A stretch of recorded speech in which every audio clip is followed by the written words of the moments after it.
प्रजा रामपूर्वा सन्ध्या प्रवर्तते उत्तिष्ठ नरशार्दूला कर्तव्यं दैवमाह्निकम् उत्तिष्ठोत्तिष्ठ गोविन्द उत्तिष्ठ गरुडध्वजा उत्तिष्ठ कमलाकान्ता त्रैलोक्यं मङ्गलं कुरु मातः समस्त जगतां मधुकैटभारे वक्षो विहारिणि मनोहर दिव्यमूर्ते श्री स्वामी निश्रित जनप्रिय दानशीले श्री वेंकटेश दयते तव सुप्रभातम् तव सुप्रभातमरविन्दलोचने भवतु प्रसन्नमुखचन्द्रमण्डले विधिशङ्करेन्द्रवनिताभिरर्चिते वृषशैलनाद दयते दयानिधे अत्र्यादिसप्त ऋषयः समुपास्य सन्ध्याम् आकाशसिन्धुकमलानि मनोहराणि आदाय पादयुगमर्चयितं प्रपन्नाः शेषाद्रिशेखर विभो तव सुप्रभातम् पञ्चाननाब्ज भव षण्मुखवासवाद्याः त्रैविक्रमादिचरितं विबुधास्तुवन्ति भाषापतिः पठति वासरशुद्धिमारात् शेषाद्रिशेखर विभो तव सुप्रभातम् ईषत् प्रफुल्ल सरसीरुह नारिकेळ पूगद्रुमादि सुमनोहर पालिकानाम् आवाति मन्दमनिलसह दिव्यगन्धैः शेषाद्रिशेखर विभो तव सुप्रभातम् उन्मील्य नेत्रयुगमुत्तम पञ्जरस्ताः पात्रावशिष्ट कदलीस्थलपायसानि भुक्त्या सलीलमदखेळ सुखा पठन्ति शेषाद्रिशेखर विभो तव सुप्रभातम् तन्त्री प्रकर्ष मधुरस्वनयादि पञ्चा गायत्यनन्तचरितं तव नारदोऽपि भाषा समग्रमसरत्कृतचारुरम्यम् शेषाद्रिशेखर विभो तव सुप्रभातम् भृङ्गावळी च मकरन्दरसानुविद्ध जङ्कारगीतनिनदैः सह सेवनाय निर्यात्युपान्त सरसी कमलोदरेभ्यः शेषाद्रिशेखर विभो तव सुप्रभातम् योषा गणेन वरदत्नि विमध्यमाने गोशालयेषु दधिमन्थन तीव्रघोषाः रोषात् कलिं विदधते ककुपञ्चकुम्भाः शेषाद्रिशेखर विभो तव सुप्रभातम् पद्मेशमित्रशतपत्रगतालिवर्गाः हर्तुं श्रियं कुवलयस्य निजाङ्गलक्ष्म्याः भेरीनिनादमनबिभ्रति तीव्रनादां शेषाद्रिशेखर विभो तव सुप्रभातम् श्रीमन्नभीष्टवरदाखिल लोकबन्धो श्री श्रीनिवास जगदेकदयैकसिन्धो श्रीदेवता गुहभुजान्तर दिव्यमूर्ते श्रीवेङ्कटाचलपते तव सुप्रभातम् श्रीमन्नभीष्टवरदाखिल लोकबन्धो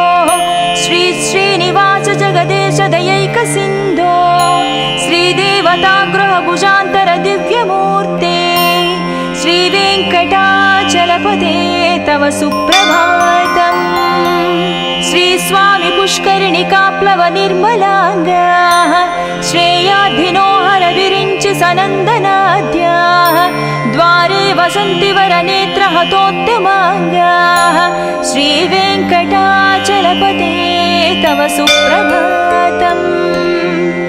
श्रीशेषशैल गरुडाचल वेङ्कटाद्रि नारायणाद्रि वृषभाद्रि वृषाद्रि मुख्याम् आख्यां त्वदीय वसतिरनिशं वदन्ति श्रीवेङ्कटाचलपते तव सुप्रभातम् सेवापराः शिवसुरेश कृशानुधर्म रक्षो भुराद पवमानदनादिनाद बद्धाञ्जलि प्रविलसन्निध शीर्षदेश श्रीवेङ्कटाचलपते तव सुप्रभातम् दाटीषु ते विहगराज मृगाधिराज नागाधिराज गजराज हयाधिराज स्वस्वाधिकारमहमाधिकमर्दयन्ते तव सुप्रभातम् सूर्येन्दु भौम बुध वाक्पति काव्य सौर्य सद्भानुकेतु दिवि सत्परिसत्प्रधानाः त्वद्वासदापचरमावधि दासदासाः श्रीवेङ्कटाचलपते तव सुप्रभातम् तत्पादधूलिभरितस्फुरितोत्तमाङ्गा स्वर्गापवर्ग निरपेक्ष निजान्तरङ्गा कल्पागमाकलनया कुलताङ्गभन्ते श्रीवेङ्कटाचलपते तव सुप्रभातम् त्वद्गोपुराग्रशिखराणि निरीक्षमाणाः स्वर्गापवर्गपदवीं परमां श्रयन्तः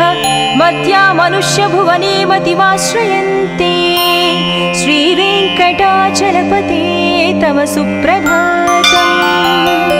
श्रीभूमिनायक दयादिगुणामृताभे देवादिदेव जगदेश शरण्यमूर्ते श्रीमन्ननन्त गरुडाधिभिरर्चिताङ्ग्रे श्रीवेङ्कटाचलपते तव सुप्रभातम्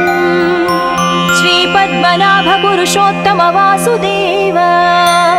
वैकुण्ठमाधव जनार्दन चक्रपाणे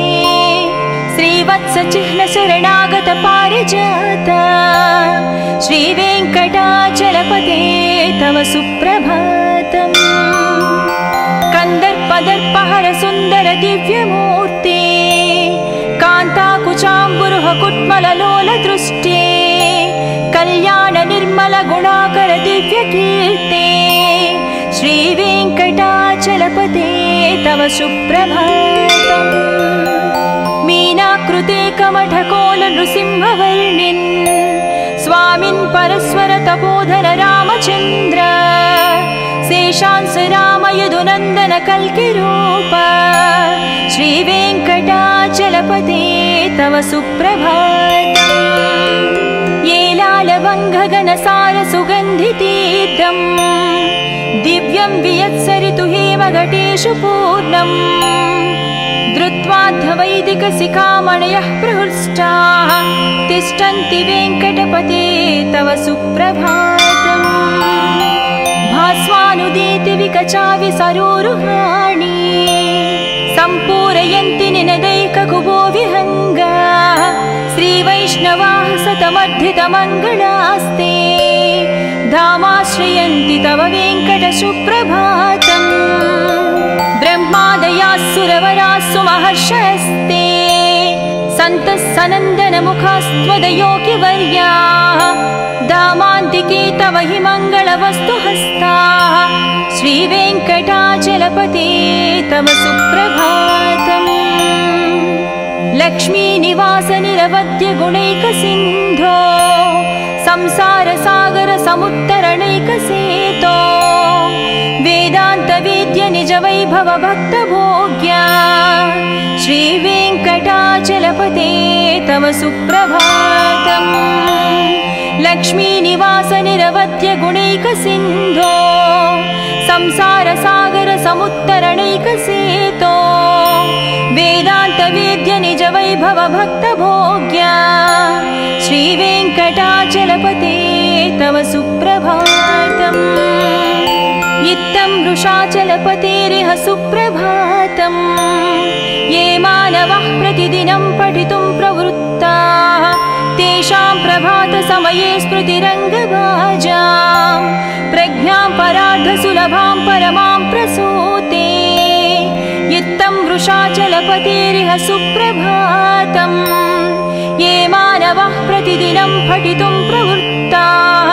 तेषां प्रभातसमये स्मृतिरङ्गभाजां प्रज्ञां परार्धसुलभां परमां प्रसूते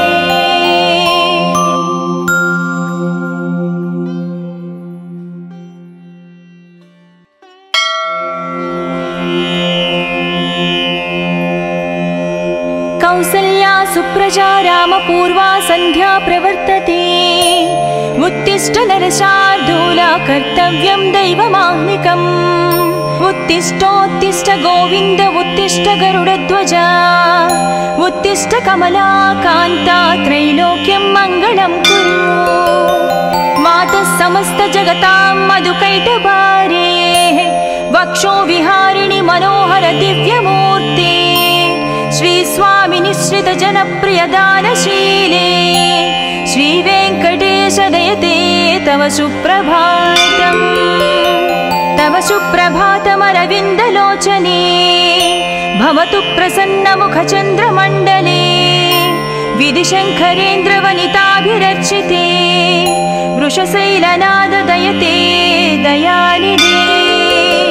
अत्र्यादिसप्तऋषयः समुपास्य सन्ध्याम् आकाशसिन्धुकमलानि मनोहराणि आदाय पादयुगमर्चयितं प्रपन्नाः शेषाद्रिशेखर विभो तव सुप्रभातम् पञ्चाननाब्ज भवषण्मुखवासवाद्याः त्रैविक्रमादिचरितं विबुधास्तुवन्ति भाषापतिः पठति वासरशुद्धिमारात् शेषाद्रिशेखर विभो तव सुप्रभातम् ईशत्प्रफुल्लसरसीरुह नारिकेळपूगद्रुमादि सुमनोहर पालिकानाम् आवाति मन्दमनिलसह दिव्यगन्धैः शेषाद्रिशेखर विभो तव सुप्रभातम् उन्मील्य नेत्रयुगमुत्तमपञ्जरस्ताः पात्रावशिष्टकदलीस्थलपायसानि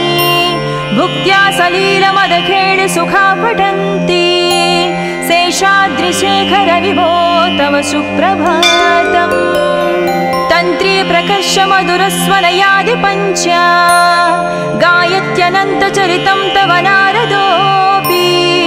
भाषा समग्रमसरत्कृतचारुरम्यम् शेषाद्रिशेखर विभो तव सुप्रभातम् भृङ्गावळी च मकरन्दरसानुविद्धजङ्कारगीतनिनदैः सह सेवनाय निर्यात्युपान्तसरसी कमलोदरेभ्यः शेषाद्रिशेखर विभो तव सुप्रभातम् योषा गणेन वरदत्नि विमध्यमाने गोशालयेषु दधिमन्थन तीव्रघोषाः रोषात् कलिं विदधते ककुपञ्चकुम्भाः शेषाद्रिशेखर विभो तव सुप्रभातम् पद्मे समित्रशतपत्रगतालिवर्गाः हर्तुं श्रियं कुवलयस्य निजाङ्गलक्ष्म्याः भेरीनिनादमनबिभ्रति तीव्रनादाम् शेषाद्रिशेखर विभो तव सुप्रभातम् श्रीमन्नभीष्टवरदाखिल लोकबन्धो श्री श्रीनिवास जगदेकदयैकसिन्धो श्रीदेवता गुहभुजान्तर दिव्यमूर्ते श्रीवेङ्कटाचलपते तव सुप्रभातम् श्रीमन्नभीष्टवरदाखिल लोकबन्धो श्री श्रीनिवास जगदेश दयैकसिन्धो श्रीदेवता गृहभुजान्तर दिव्यमूर्ते श्रीवेङ्कटाचलपते तव सुप्रभातम् श्री स्वामी पुष्करिणिकाप्लव निर्मलाङ्गाः श्रेयाधिनो हर विरिञ्चि सनन्दनाद्याः द्वारे वसन्ति वरनेत्रहतोत्तमाङ्गाः श्रीवेङ्कटाचलपते तव सुप्रभातम् श्रीशेषशैलगरुडाचल वेङ्कटाद्रिनारायणाद्रिवृषभाद्रिवृषाद्रिमुख्या आख्यां त्वदीयवसतिरनिशं वदन्ति श्रीवेङ्कटाचलपते तव सुप्रभातम् सेवापराः शिवसुरेश कृशानुधर्मरक्षोऽम्बुराद पवमानदनादिनाद बद्धाञ्जलिप्रविलसन्निधशीर्षदेशा श्रीवेङ्कटाचलपते तव सुप्रभातम् दाटीषु ते विहगराज मृगाधिराज नागाधिराज गजराज हयाधिराज स्वस्वाधिकारमहमाधिकमर्दयन्ते श्रीवेङ्कटाचलपते तव सुप्रभातम् सूर्येन्दुभौमबुधवाक्पति काव्यसौरि सद्भानुकेतु दिवि सत्परिसत्प्रधानाः त्वद्वासदापचरमावधिदासदासाः श्रीवेङ्कटाचलपते सुप्रभातम् तत्पादधूलिभरितस्फुरितोत्तमाङ्गा स्वर्गापवर्गनिरपेक्ष निजान्तरङ्गा कल्पागमाकलनया कुलताङ्गभन्ते श्रीवेङ्कटाचलपते तव सुप्रभातम् त्वद्गोपुराग्रशिखराणि निरीक्षमाणाः स्वर्गापवर्गपदवीं परमां श्रयन्तः मर्त्या मनुष्यभुवने मतिमाश्रयन्ते श्रीवेङ्कटाचलपते तव सुप्रभातम्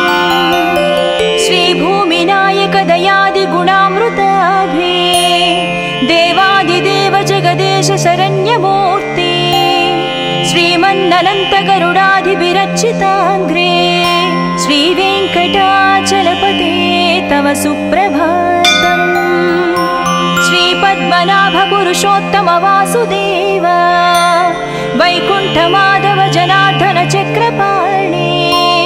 श्रीवत्सचिह्नशरणागत पारिजात श्रीवेङ्कटाचलपते तव सुप्रभातम् कंदर्पदर्पहर सुंदर दिव्यमूर्ते कांताकुचाम्बुरुह कुट्मललोल दृष्टे कल्याण निर्मल गुणाकर दिव्यकीर्ते श्रीवेङ्कटाचलपते तव सुप्रभातम् मीनाकृते कमठकोल नृसिंहवर्णिन् स्वामिन् परस्वर तपोधर रामचन्द्र शेषांस राम यदुनन्दन कल्किरूप श्रीवेङ्कटाचलपते तव सुप्रभातम् येलालवङ्घगनसार सुगन्धितीर्थम् दिव्यं वियत्सरितु हेमघटेषु पूर्णम् धृत्वाद्धवैदिकशिखामणयः प्रहृष्टाः तिष्ठन्ति वेङ्कटपते तव सुप्रभातम् भास्वानुदीति विकचावि सरोरुहाणि सम्पूरयन्ति निनदैककुभो विहङ्गाः श्रीवैष्णवाः सतमर्धितमङ्गलास्ते धामाश्रयन्ति तव वेङ्कट सुप्रभातम् ब्रह्मादयास्सुरवरास्सु महर्षयस्ते सन्तः सनन्दनमुखास्त्वदयोगिवर्याः धामान्तिके तव हि मङ्गलवस्तुहस्ताः श्रीवेङ्कटाचलपते तव सुप्रभातम् लक्ष्मीनिवास निरवद्य गुणैकसिन्धो संसारसागर समुत्तरणैकसेतो वेदान्तवेद्य निज वैभव भक्तभोग्या श्रीवेङ्कटाचलपते तव सुप्रभातम् लक्ष्मीनिवास निरवद्य गुणैकसिन्धो संसारसागर समुत्तरणैकसेतो वेदान्तवेद्य निज वैभव भक्तभोग्या श्रीवेङ्कटाचलपते तव सुप्रभातम् इत्थं वृषाचलपतेरिह सुप्रभातम् ये मानवः प्रतिदिनं पठितुं प्रवृत्ताः तेषां प्रभातसमये स्मृतिरङ्गभाजां प्रज्ञां परार्धसुलभां परमां प्रसूते इत्थं वृषाचलपतेरिह सुप्रभातम् ये मानवः प्रतिदिनं पठितुं प्रवृत्ताः तेषां प्रभातसमये स्मृतिरङ्गभाजां प्रज्ञां परार्धसुलभां परमां प्रसूते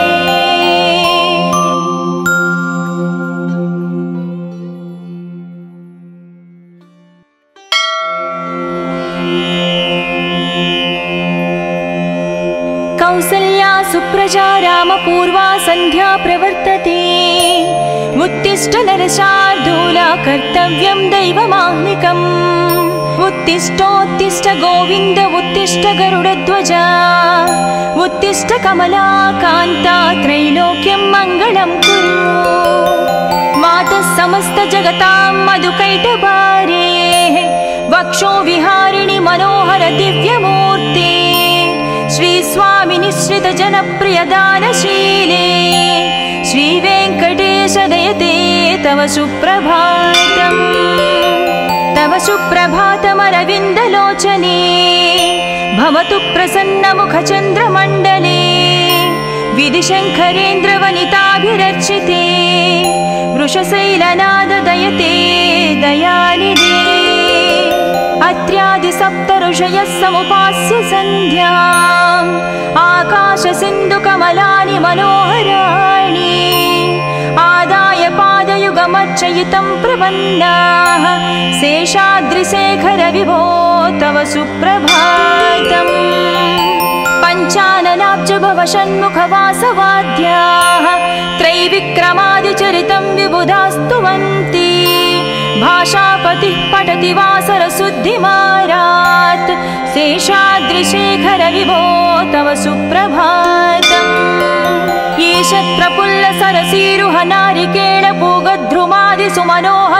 ईशत्रपुल्लसरसीरुहनारिकेळपूगध्रुमादिसुमनोहरपालिकानाम् आवाति मन्दमनिलसह दिव्यगन्धैः शेषाद्रिशेखरविभो तव सुप्रभातम् उन्मील्य नेत्रयुगमुत्तमपञ्जरस्ताः पात्रावशिष्टकदलीस्थलपायसानि भुक्त्या सलीलमदखेळ सुखा पठन्ति शेषाद्रिशेखरविभो तव सुप्रभातम् तन्त्री प्रकर्षमधुरस्वनयादिपञ्चा गायत्यनन्तचरितं तव नारदोऽपि भाषा समग्रमसरत्कृतचारुरम्यम् शेषाद्रिशेखरविभो तव सुप्रभातम् भृङ्गावळी च मकरन्दरसानुविद्धजङ्कारगीतनिनदैः सह सेवनाय निर्यात्युपान्तसरसीकमलोदरेभ्यः शेषाद्रिशेखरविभो तव सुप्रभातम् योषा गणेन वरदत्नि विमध्यमाने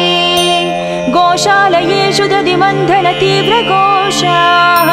रोषात् कलिं विदधते ककुपञ्चकुम्भाः शेषाद्रिशेखरविभो तव सुप्रभातम् पद्मेशमित्रशतपत्रगतालिवर्गाः हर्तुं श्रियं कुवलयस्य निजाङ्गलक्ष्म्याः भेरीनिनादमनबिभ्रति तीव्रनादाम् शेषाद्रिशेखरविभो तव सुप्रभातम् श्रीमन्नभीष्टवरदाखिल लोकबन्धो श्री श्रीनिवास जगदेकदयैकसिन्धो श्रीदेवता गुहभुजान्तर दिव्यमूर्ते श्रीवेङ्कटाचलपते तव सुप्रभातम् श्रीमन्नभीष्टवरदाखिल लोकबन्धो श्री श्रीनिवास जगदेश दयैकसिन्धो श्रीदेवता गृहभुजान्तर दिव्यमूर्ते श्रीवेङ्कटाचलपते तव सुप्रभातम् श्रीस्वामि पुष्करिणिकाप्लव निर्मलाङ्गाः श्रेयाधिनो हरविरिञ्चि सनन्दनाद्याः द्वारे वसन्ति वरनेत्रहतोत्तमाङ्गाः श्रीवेङ्कटाचलपते तव सुप्रभातम् श्रीशेषशैलगरुडाचल वेङ्कटाद्रिनारायणाद्रिवृषभाद्रिवृषाद्रिमुख्या आख्यां त्वदीयवसतिरनिशं वदन्ति श्रीवेङ्कटाचलपते तव सुप्रभातम् सेवापराः शिवसुरेश कृशानुधर्मरक्षोऽम्बुनाद पवमानदनादिनाद बद्धाञ्जलिप्रविलसन्निधशीर्षदेशा श्रीवेङ्कटाचलपते तव सुप्रभातम् दाटीश्रुते विहगराज मृगाधिराज नागाधिराज गजराज हयाधिराज स्वस्वाधिकारमहमाधिकमर्दयन्ते श्रीवेङ्कटाचलपते तव सुप्रभातम् सूर्येन्दुभौमबुधवाक्पति काव्यसौरि सद्भानुकेतु दिवि सत्परिसत्प्रधानाः त्वद्वासदापचरमावधिदासदासाः श्रीवेङ्कटाचलपते तव सुप्रभातम् तत्पादधूलिभरितस्फुरितोत्तमाङ्गाः स्वर्गापवर्गनिरपेक्षनिजान्तरङ्गाः कल्पागमाकलनया कुलताङ्गभन्ते श्रीवेङ्कटा सुप्रभातम् त्वद्गोपुराग्रशिखराणि निरीक्षमाणाः स्वर्गापवर्गपदवीं परमां श्रयन्तः मर्त्या मनुष्यभुवने मतिमाश्रयन्ते श्रीवेङ्कटाचलपते तव सुप्रभातम् श्रीभूमिनायक दयादिगुणामृताभे देवादिदेव जगदेश शरण्यमूर्ते श्रीमन्ननन्तगरुडाधिविरचिताङ्ग्रे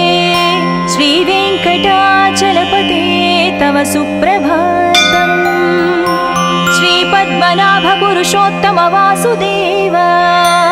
वैकुण्ठमाधव जनार्दन चक्रपाणे श्रीवत्सचिह्न शरणागत पारिजात श्रीवेङ्कटाचलपते तव सुप्रभातम् कन्दर्पदर्पहर सुन्दर दिव्यमूर्ते कान्ताकुचाम्बुरुह कुट्मललोल दृष्टे कल्याण निर्मल गुणाकर दिव्यकीर्ते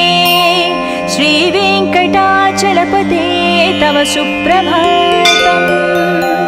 मीनाकृते कमठकोल नृसिंहवर्णिन् स्वामिन् परस्वर तपोधन रामचन्द्र शेषांस राम यदुनन्दन कल्किरूप श्रीवेङ्कटाचलपते तव सुप्रभातम् येलालवङ्घगनसार सुगन्धितीर्थम् दिव्यं वियत्सरितु हेमघटेषु पूर्णम् धृत्वाद्धवैदिकशिखामणयः प्रहृष्टाः तिष्ठन्ति वेङ्कटपते तव सुप्रभातम् भास्वानुदीति विकचाविसरोरुहाणि सम्पूरयन्ति निनदैककुभो विहङ्गाः श्रीवैष्णवाः सतमर्धितमङ्गलास्ते धामाश्रयन्ति तव वेङ्कटसुप्रभातम् ब्रह्मादयाः सुरवरास्सु महर्षयस्ते सन्तः सनन्दनमुखास्त्वदयोगिवर्याः धामान्तिके तव हि मङ्गलवस्तुहस्ताः श्रीवेङ्कटाचलपते तव सुप्रभातम् लक्ष्मीनिवास निरवध्य गुणैकसिन्धो संसारसागर समुत्तरणैकसेतो वेदान्तवेद्य निज वैभव भक्तभोग्या श्रीवेङ्कटाचलपते तव सुप्रभातम् लक्ष्मीनिवास निरवध्य गुणैकसिन्धो संसारसागर समुत्तरणैकसेतो वेदान्तवेद्य निज वैभव भक्तभोग्या श्रीवेङ्कटाचलपते तव सुप्रभातम् इत्थं वृषाचलपतेरिह सुप्रभातम् ये मानवः प्रतिदिनं पठितुं प्रवृत्ताः तेषां प्रभातसमये स्मृतिरङ्गभाजां प्रज्ञां परार्धसुलभां परमां प्रसूते इत्थं वृषाचलपतेरिह सुप्रभातम् ये मानवः प्रतिदिनं पठितुं प्रवृत्ताः तेषां प्रभातसमये स्मृतिरङ्गभाजां प्रज्ञां परार्धसुलभां परमां प्रसूते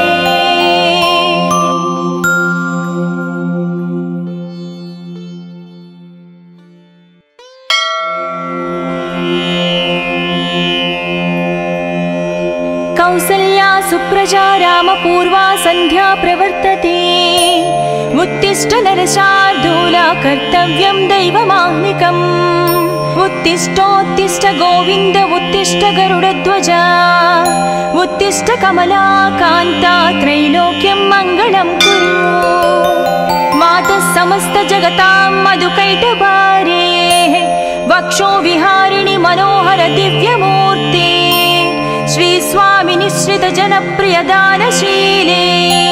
श्री वेङ्कटेश दयते तव सुप्रभातम् तव सुप्रभातमरविन्दलोचने भवतु प्रसन्नमुखचन्द्रमण्डले विधिशङ्करेन्द्रवनिताभिरर्चिते वृषशैलनाद दयते दयानिधे अत्र्यादि सप्त ऋषयः समुपास्य सन्ध्याम् आकाशसिन्धुकमलानि मनोहराणि आदाय पादयुगमर्चयितं प्रपन्नाः शेषाद्रिशेखर विभो तव सुप्रभातम् पञ्चाननाब्ज भव षण्मुखवासवाद्याः त्रैविक्रमादिचरितं विबुधास्तुवन्ति भाषापतिः पठति वासरशुद्धिमारात् शेषाद्रिशेखर विभो तव सुप्रभातम् ईशत्प्रफुल्लसरसीरुह नारिकेळपूगद्रुमादिसुमनोहरपालिकानाम् आवाति मन्दमनिलसह दिव्यगन्धैः शेषाद्रिशेखर विभो तव सुप्रभातम् उन्मील्य नेत्रयुगमुत्तमपञ्जरस्ताः पात्रावशिष्टकदलीस्थलपायसानि भुक्त्या सलीलमदखेळि सुखा पठन्ति शेषाद्रिशेखर विभो तव सुप्रभातम् तन्त्री प्रकर्ष मधुरस्वनयादिपञ्चा गायत्यनन्तचरितं तव नारदोऽपि भाषा समग्रमसरत्कृतचारुरम्यम् शेषाद्रिशेखर विभो तव सुप्रभातम् भृङ्गावळी च मकरन्दरसानुविद्धझङ्कारगीतनिनदैः सह सेवनाय निर्यात्युपान्तसरसी कमलोदरेभ्यः शेषाद्रिशेखर विभो तव सुप्रभातम् योषागणेन वरदत्नि विमध्यमाने गोशालयेषु दधिमन्थन तीव्रघोषाः रोषात् कलिं विदधते ककुपञ्चकुम्भाः शेषाद्रिशेखर विभो तव सुप्रभातम् पद्मेशमित्रशतपत्रगतालिवर्गाः हर्तुं श्रियं कुवलयस्य निजाङ्गलक्ष्म्याः भेरीनिनादमनबिभ्रति तीव्रनादाम् शेषाद्रिशेखर विभो तव सुप्रभातम् श्रीमन्नभीष्टवरदाखिल लोकबन्धो श्री श्रीनिवास जगदेकदयैकसिन्धो श्रीदेवता गुहभुजान्तर दिव्यमूर्ते श्रीवेङ्कटाचलपते तव सुप्रभातम् श्रीमन्नभीष्टवरदाखिल लोकबन्धो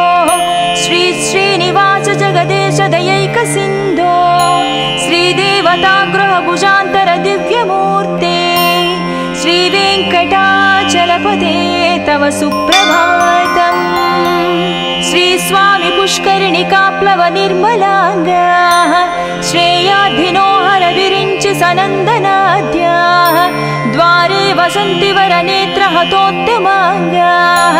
श्रीवेङ्कटाचलपते तव सुप्रभातम् श्रीशेषशैलगरुडाचल वेङ्कटाद्रिनारायणाद्रिवृषभाद्रिवृषाद्रिमुख्या आख्यां त्वदीयवसतेरनिशं वदन्ति श्रीवेङ्कटाचलपते तव सुप्रभातम् सेवापराः शिवसुरेश कृशानुधर्मरक्षोऽम्बुनाद पवमानदनादिनादा बद्धाञ्जलिप्रविलसन्निधशीर्षदेशा श्रीवेङ्कटाचलपते तव सुप्रभातम्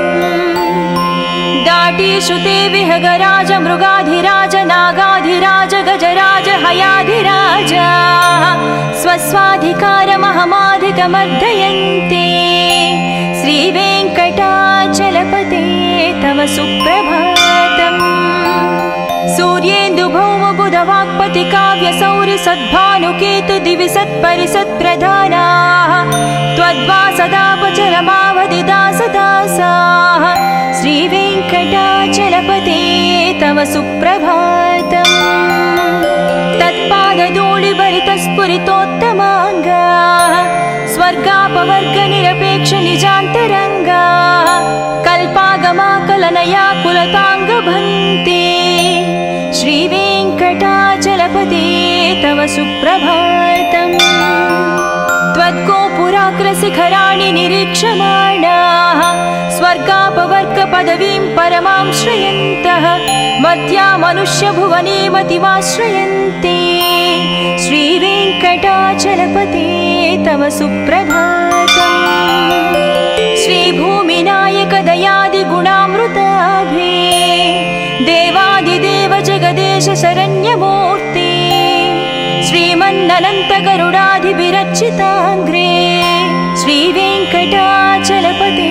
तव सुप्रभातम् श्रीपद्मनाभ पुरुषोत्तम वासुदेव वैकुण्ठमाधव जनार्दन चक्रपाणे श्रीवत्स चिह्न शरणागत पारिजात श्रीवेङ्कटाचलपते तव सुप्रभातम् कंदर्पदर्पहर सुंदर दिव्यमूर्ते कान्ताकुचाम्बुरुह कुट्मललोल दृष्टे कल्याण निर्मल गुणाकर दिव्यकीर्ते श्रीवेङ्कटाचलपते तव सुप्रभातम् मीनाकृते कमठकोल नृसिंहवर्णिन् स्वामिन् परस्वर तपोधन रामचन्द्र शेषांस राम यदुनन्दन कल्किरूप श्रीवेङ्कटाचलपते तव सुप्रभातम् येलालवङ्घगणसार सुगन्धितीर्थम् दिव्यं वियत्सरितु हेमघटेषु पूर्णम् धृत्वाद्धवैदिकशिखामणयः प्रहृष्टाः तिष्ठन्ति वेङ्कटपते तव सुप्रभातम् भास्वानुदीति विकचाविसरोरुहाणि सम्पूरयन्ति निनदैककुबो विहङ्गा श्रीवैष्णवाः सतमर्धितमङ्गलास्ते धामाश्रयन्ति तव वेङ्कटसुप्रभातम् ब्रह्मादयास्सुरवरास्सु महर्षयस्ते सन्तः सनन्दनमुखास्त्वदयोगिवर्याः दामान्तिके तव हि मङ्गलवस्तुहस्ताः श्रीवेङ्कटाचलपते तव सुप्रभातम् लक्ष्मीनिवास निरवद्य गुणैकसिन्धो संसारसागर समुत्तरणैकसेतो वेदान्तवेद्य निज वैभव भक्तभोग्या श्रीवेङ्कटाचलपते तव सुप्रभातम् लक्ष्मीनिवास निरवद्य गुणैकसिन्धो संसारसागर समुत्तरणैकसेतो वेदान्तवेद्य निज वैभव भक्तभोग्या श्रीवेङ्कटाचलपते तव सुप्रभातम् इत्थं वृषाचलपतेरिह सुप्रभातम् ये मानवः प्रतिदिनं पठितुं प्रवृत्ताः तेषां प्रभातसमये स्मृतिरङ्गभाजां प्रज्ञां परार्धसुलभां परमां प्रसूते इत्थं वृषाचलपतेरिह सुप्रभातम् ये मानवः प्रतिदिनं पठितुं प्रवृत्ताः तेषां प्रभातसमये स्मृतिरङ्गभाजां प्रज्ञां परार्धसुलभां परमां प्रसूते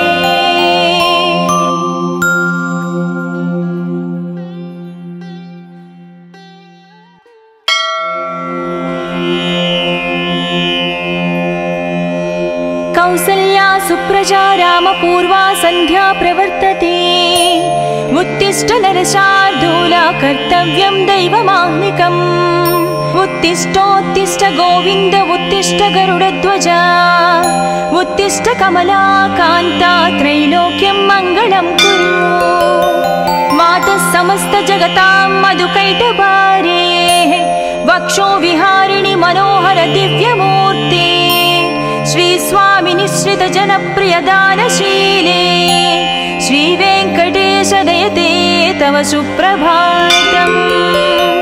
तव सुप्रभातमरविन्दलोचने भवतु प्रसन्नमुखचन्द्रमण्डले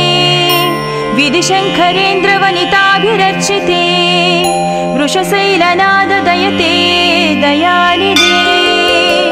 अत्र्यादिसप्तऋषयः समुपास्य सन्ध्याम्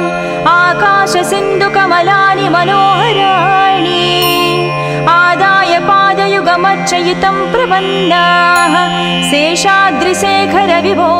तव सुप्रभातम् पञ्चाननाब्ज भव षण्मुखवासवाद्याः त्रैविक्रमादिचरितं विबुधास्तुवन्ति भाषापतिः पठति वासरशुद्धिमारात् शेषाद्रिशेखर विभो तव सुप्रभातम् ईषत्प्रफुल्ल सरसीरुह नारिकेळ पूगद्रुमादि सुमनोहर पालिकानाम् आवाति मन्दमनिलसह दिव्यगन्धैः शेषाद्रिशेखर विभो तव सुप्रभातम् उन्मील्य नेत्रयुगमुत्तम पञ्जरस्ताः पात्रावशिष्टकदलीस्थलपायसानि भुक्त्या सलीलमदखेळि सुखा पठन्ति शेषाद्रिशेखर विभो तव सुप्रभातम् तन्त्री प्रकर्ष मधुरस्वनयादि पञ्चा गायत्यनन्तचरितं तव नारदोऽपि भाषा समग्रमसरत्कृतचारुरम्यम् शेषाद्रिशेखर विभो तव सुप्रभातम् भृङ्गावळी च मकरन्दरसानुविद्ध जङ्कारगीतनिनदैः सह सेवनाय निर्यात्युपान्तसरसी कमलोदरेभ्यः शेषाद्रिशेखर विभो तव सुप्रभातम् योषा गणेन वरदत्नि विमध्यमाने गोशालयेषु दधिमन्थन तीव्रघोषाः रोषात् कलिं विदधते ककुपञ्चकुम्भाः शेषाद्रिशेखर विभो तव सुप्रभातम् पद्मेशमित्रशतपत्रगतालिवर्गाः हर्तुं श्रियं कुवलयस्य निजाङ्गलक्ष्म्याः भेरीनिनादमनबिभ्रति तीव्रनादाम् शेषाद्रिशेखर विभो तव सुप्रभातम् श्रीमन्नभीष्टवरदाखिल लोकबन्धो श्री श्रीनिवास जगदेकदयैकसिन्धो श्रीदेवता गुहभुजान्तर दिव्यमूर्ते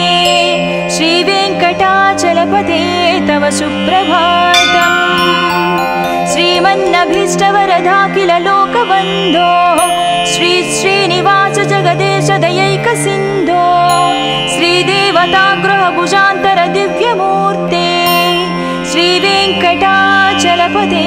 तव सुप्रभातम् श्रीस्वामि पुष्करिणिकाप्लव निर्मलाङ्गाः श्रेयाधिनोहर विरिञ्चि सनन्दनाद्याः द्वारे वसन्ति वरनेत्रहतोत्तमाङ्गाः श्रीवेङ्कटाचलपते तव सुप्रभातम् श्रीशेषशैलगरुडाचल वेङ्कटाद्रि नारायणाद्रि वृषाद्रिमुख्या आख्यां त्वदीयवसतेरनिशं वदन्ति श्रीवेङ्कटाचलपते तव सुप्रभातम् सेवापराः शिवसुरेश कृशानुधर्म रक्षोऽम्बुनाद पवमानदनादिनादा बद्धाञ्जलिप्रविलसन्निधशीर्षदेशा श्रीवेङ्कटाचलपते तव सुप्रभातम् दाटीश्रुते विहगराज मृगाधिराज नागाधिराज गजराज हयाधिराज स्वस्वाधिकारमहमाधिकमर्दयन्ते श्रीवेङ्कटाचलपते तव सुप्रभातम् सूर्येन्दुभौमबुधवाक्पति काव्यसौरि सद्भानुकेतु दिवि सत्परिसत्प्रधानाः त्वद्वासदापचरमावधिदासदासाः श्रीवेङ्कटाचलपते तव सुप्रभातम् तत्पादधूलिभरितस्फुरितोत्तमाङ्गाः स्वर्गापवर्गनिरपेक्ष निजान्तरङ्गाः कल्पागमाकलनया कुलताङ्गभन्ते श्रीवेङ्कटाचलपते तव सुप्रभातम् त्वद्गोपुराग्रशिखराणि निरीक्षमाणाः स्वर्गापवर्गपदवीं परमां श्रयन्तः मर्त्या मनुष्यभुवने मतिमाश्रयन्ते श्रीवेङ्कटाचलपते तव सुप्रभातम् श्रीभूमिनायकदयादिगुणामृताभे देवादिदेव जगदेश शरण्यमूर्ते श्रीमन्ननन्तगरुडाधिभिरर्चिताङ्घ्रे श्रीवे सुप्रभातम् श्रीपद्मनाभ पुरुषोत्तम वासुदेव वैकुण्ठमाधव जनार्दन चक्रपाणि श्रीवत्स चिह्न शरणागत पारिजात श्रीवेङ्कटाचलपते तव सुप्रभातम् कन्दर्पदर्पहर सुन्दर दिव्यमूर्ते कान्ताकुचाम्बुरुह कुट्मललोल दृष्टे कल्याण निर्मल गुणाकर दिव्यकीर्ते श्रीवेङ्कटाचलपते तव सुप्रभातम् मीनाकृते कमठकोल नृसिंहवर्णिन् स्वामिन् परस्वर तपोधर रामचन्द्र शेषांस राम यदुनन्दन कल्किरूप श्रीवेङ्कटाचलपते तव सुप्रभातम् येलालवङ्घगणसार सुगन्धितीर्थम् दिव्यं वियत्सरितु हेमघटेषु पूर्णम् धृत्वाद्धवैदिकशिखामणयः प्रहृष्टाः तिष्ठन्ति वेङ्कटपते तव सुप्रभातम् भास्वानुदीति विकचाविसरोरुहाणि सम्पूरयन्ति निनदैककुबो विहङ्गाः श्रीवैष्णवाः सतमर्धितमङ्गलास्ते धामाश्रयन्ति तव वेङ्कट सुप्रभातम् ब्रह्मादयास्सुरवरास्सु महर्षयस्ते सन्तः सनन्दनमुखास्त्वदयोगिवर्याः दामान्तिके तव हि मङ्गलवस्तु हस्ताः श्रीवेङ्कटाचलपते तव सुप्रभातम् लक्ष्मीनिवास निरवद्य गुणैकसिन्धो संसारसागर समुत्तरणैकसेतो वेदान्तवेद्य निज वैभव भक्तभोग्या श्रीवेङ्कटाचलपते तव सुप्रभातम् लक्ष्मीनिवास निरवद्य गुणैकसिन्धो संसारसागर समुत्तरणैकसेतो वेदान्तवेद्य निज वैभव भक्तभोग्या श्रीवेङ्कटाचलपते तव सुप्रभातम् इत्थं वृषाचलपतेरिह सुप्रभातम् ये मानवः प्रतिदिनं पठितुं प्रवृत्ताः तेषां प्रभातसमये स्मृतिरङ्गभाजां प्रज्ञां परार्धसुलभां परमां प्रसूते इत्थं वृषाचलपतेरिह सुप्रभातम् ये मानवः प्रतिदिनं पठितुं प्रवृत्ताः तेषां प्रभातसमये स्मृतिरङ्गभाजां प्रज्ञां परार्धसुलभां परमां प्रसूते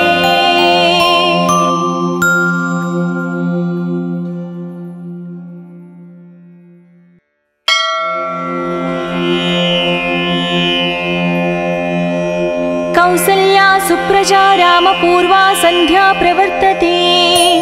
उत्तिष्ठ नरशार्दूला कर्तव्यं दैवमाह्निकम् उत्तिष्ठोत्तिष्ठ गोविन्द उत्तिष्ठ गरुडध्वजा उत्तिष्ठ कमला कान्ता त्रैलोक्यं मङ्गलं कुरु मातः समस्त जगतां मधुकैटभारे वक्षो विहारिणि मनोहर दिव्यमूर्ते श्री स्वामी निश्रित जनप्रिय दानशीले श्रीवेङ्कटेश दयते तव सुप्रभातम् तव सुप्रभातमरविन्दलोचने भवतु प्रसन्नमुखचन्द्रमण्डले विधिशङ्करेन्द्रवनिताभिरर्चिते वृषशैलनाद दयते दयानिधे अत्र्यादिसप्त ऋषयः समुपास्य सन्ध्याम् आकाशसिन्धुकमलानि मनोहराणि आदाय पादयुगमर्चयितं प्रपन्नाः शेषाद्रिशेखर विभो तव सुप्रभातम् पञ्चाननाब्जभव षण्मुखवासवाद्याः त्रैविक्रमादिचरितं विबुधास्तुवन्ति भाषापतिः पठति वासरशुद्धिमारात् शेषाद्रिशेखर विभो तव सुप्रभातम् ईषत् प्रफुल्ल सरसीरुह नारिकेळ सुरादिषु मनोहरपालिकानाम् आवाति मन्दमनिलसह दिव्यगन्धैः शेषाद्रिशेखर विभो तव सुप्रभातम् उन्मील्य नेत्रयुगमुत्तमपञ्जरस्ताः पात्रावशिष्टकदलीस्थलपायसानि भुक्त्या सलीलमदखेळिसुखा पठन्ति शेषाद्रिशेखर विभो तव सुप्रभातम् तन्त्री प्रकर्ष मधुरस्वनयादिपञ्चा गायत्यनन्तचरितं तव नारदोऽपि भाषा समग्रमसरत्कृतचारुरम्यम् शेषाद्रिशेखर विभो तव सुप्रभातम् भृङ्गावळी च मकरन्दरसानुविद्धजङ्कारगीतनिनदैः सह सेवनाय निर्यात्युपान्तसरसीकमलोदरेभ्यः शेषाद्रिशेखर विभो तव सुप्रभातम् योषा गणेन वरदत्नि विमध्यमाने गोशालयेषु दधिमन्थन तीव्रघोषाः रोषात् कलिं विदधते ककुपञ्चकुम्भाः शेषाद्रिशेखर विभो तव सुप्रभातम् पद्मेशमित्रशतपत्रगतालिवर्गाः हर्तुं श्रियं कुवलयस्य निजाङ्गलक्ष्म्याः भेरीनिनादमनबिभ्रति तीव्रनादां शेषाद्रिशेखर विभो तव सुप्रभातम् श्रीमन्नभीष्टवरदाखिल लोकबन्धो श्री श्रीनिवास जगदेकदयैकसिन्धो श्रीदेवता गुहभुजान्तर दिव्यमूर्ते श्रीवेङ्कटाचलपते तव सुप्रभातम् श्रीमन्नभीष्टवरदाखिल लोकबन्धो श्री श्रीनिवास जगदेश दयैकसिन्धो श्रीदेवता गृहभुजान्तर दिव्यमूर्ते श्रीवेङ्कटाचलपते तव सुप्रभातम् श्रीस्वामि पुष्करिणिकाप्लव निर्मलाङ्गाः श्रेयाधिनो हर विरिञ्चि सनन्दनाद्याः द्वारे वसन्ति वरनेत्रहतोत्तमाङ्गाः श्रीवेङ्कटाचलपते तव सुप्रभातम् श्रीशेषशैलगरुडाचल वेङ्कटाद्रि नारायणाद्रि वृषभाद्रि वृषाद्रिमुख्या आख्यां त्वदीयवसतिरनिशं वदन्ति श्रीवेङ्कटाचलपते तव सुप्रभातम् सेवापराः शिवसुरेश कृशानुधर्मरक्षोऽम्बुनाद पवमानदनादिनादा बद्धाञ्जलिप्रविलसन्निधशीर्षदेशा श्रीवेङ्कटाचलपते तव सुप्रभातम् दाटीषुते विहगराज मृगाधिराज नागाधिराज गजराज हयाधिराज स्वस्वाधिकारमहमाधिकमर्दयन्ते श्रीवेङ्कटाचलपते तव सुप्रभातम् सूर्येन्दुभौमबुधवाक्पति काव्यसौरि सद्भानुकेतु दिवि सत्परिसत्प्रधानाः त्वद्वासदापचरमावधिदासदासाः श्रीवेङ्कटाचलपते तव सुप्रभातम् तत्पादधूलिभरितस्फुरितोत्तमाङ्गाः स्वर्गापवर्गनिरपेक्षनिजान्तरङ्गाः कल्पागमाकलनया कुलताङ्गभन्ते श्रीवेङ्कटाचलपते तव सुप्रभातम् त्वद्गोपुराग्रशिखराणि निरीक्षमाणाः स्वर्गापवर्गपदवीं परमां श्रयन्तः मर्त्या मनुष्यभुवने मतिमाश्रयन्ते श्रीवेङ्कटाचलपते तव सुप्रभातम् श्रीभूमिनायक दयादिगुणामृताभे देवादिदेव जगदेश शरण्यमूर्ते श्रीमन्ननन्त गरुडाधिभिरर्चिताङ्घ्रे श्रीवेङ्कटाचलपते तव सुप्रभातम् श्रीपद्मनाभ पुरुषोत्तम वासुदेव वैकुण्ठ माधव जनार्दन चक्रपाणे श्रीव वत्सचिह्न शरणागत पारिजात श्रीवेङ्कटाचलपते तव सुप्रभातम् कंदर्पदर्पहर सुंदर दिव्यमूर्ते कान्ताकुचाम्बुरुह कुट्मललोल दृष्टे कल्याण निर्मल गुणाकर दिव्यकीर्ते श्रीवेङ्कटाचलपते तव सुप्रभातम् मीनाकृते कमठकोल नृसिंहवर्णिन् स्वामिन् परस्वर तपोधर रामचन्द्र शेषांस राम यदुनन्दन कल्किरूप श्रीवेङ्कटाचलपते तव सुप्रभातम् येलालवङ्घगनसार सुगन्धितीर्थम् दिव्यं वियत्सरितु हेमघटेषु पूर्णम् धृत्वाद्धवैदिकशिखामणयः प्रहृष्टाः तिष्ठन्ति वेङ्कटपते तव सुप्रभातम् भास्वानुदीति विकचाविसरोरुहाणि सम्पूरयन्ति निनदैककुबो विहङ्गाः श्रीवैष्णवाः सतमर्धितमङ्गलास्ते धामाश्रयन्ति तव वेङ्कट सुप्रभातम् ब्रह्मादयास्सुरवरास्सु महर्षयस्ते सन्तः सनन्दनमुखास्त्वदयोगिवर्याः धामान्तिके तव हि मङ्गलवस्तु हस्ताः श्रीवेङ्कटाचलपते तव सुप्रभातम् लक्ष्मीनिवास निरवद्य गुणैकसिन्धो संसारसागर समुत्तरणैकसेतो वेदान्तवेद्य निज वैभव भक्तभोग्या श्रीवेङ्कटाचलपते तव सुप्रभातम् लक्ष्मीनिवास निरवद्य गुणैकसिन्धो संसारसागर समुत्तरणैकसेतो वेदान्तवेद्य निज वैभव भक्तभोग्या श्रीवेङ्कटाचलपते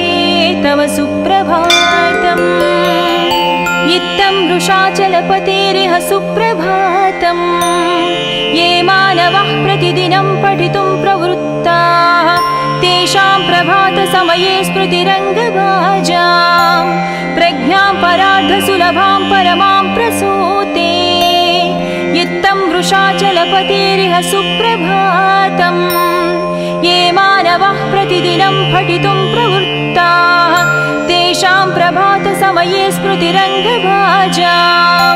प्रज्ञां परार्धसुलभां परमा